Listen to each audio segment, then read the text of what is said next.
চীন সফরে গিয়ে দেশটির প্রেসিডেন্ট শি জিনপিংয়ের সঙ্গে বৈঠক করেছেন রাশিয়ার প্রেসিডেন্ট ভ্লাদিমির পুতিন ও ভারতের প্রধানমন্ত্রী নরেন্দ্র মোদি।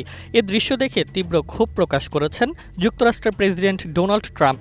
তার ভাষায় মনে হচ্ছে যুক্তরাষ্ট্র অন্ধকারতম চীনের ভেতরে ভারত ও রাশিয়াকে হারিয়ে ফেলেছে।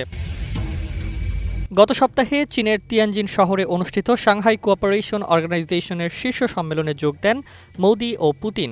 সেখানে ২০টিরও বেশি দেশের নেতা উপস্থিত থাকলেও পশ্চিমা কোনো দেশের প্রতিনিধি ছিলেন না। সম্মেলনের ফাঁকে শি জিনপিংয়ের সঙ্গে ঘনিষ্ঠ আলাপচারিতায় অংশ নেন মোদি ও পুতিন, যা আন্তর্জাতিক পরিমণ্ডলে নতুন কূটনৈতিক সমীকরণের ইঙ্গিত দিচ্ছে।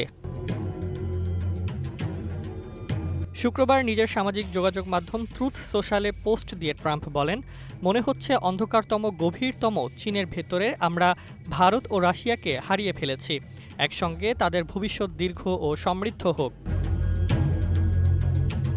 ট্রাম্পের মন্তব্য নিয়ে ভারতের পররাষ্ট্র মন্ত্রণালয়ের কাছে সাংবাদিকেরা জানতে চাইলে তারা কোনো প্রতিক্রিয়া জানায়নি। চীনও নীরব থেকেছে। ক্রেমলিনের সঙ্গে তাৎক্ষণিক যোগাযোগ সম্ভব হয়নি। তবে কূটনৈতিক বিশ্লেষকরা বলছেন, মার্কিন শুল্ক নীতির চাপ ও ভূরাজনৈতিক প্রতিদ্বন্দ্বিতা ভারতকে চীনের কাছাকাছি টেনে এনেছে। অন্যদিকে রাশিয়া চীনের সম্পর্ক আগেই উষ্ণ ছিল। রাশিয়া ইউক্রেন যুদ্ধ নিয়ে পুতিনের ওপর ক্ষোভ প্রকাশ করেছিলেন ট্রাম্প।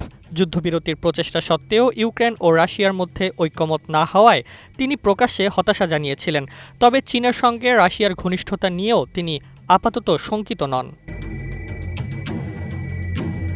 তবে ট্রাম্পের সর্বশেষ মন্তব্য ইঙ্গিত করছে, ওয়াশিংটন আশঙ্কা করছে বৈশ্বিক রাজনীতির নতুন অক্ষ গড়ে উঠছে চীনকে কেন্দ্র করে, যেখানে ভারত ও রাশিয়ার সক্রিয় উপস্থিতি যুক্তরাষ্ট্রের জন্য কৌশলগত ক্ষতির কারণ হতে পারে।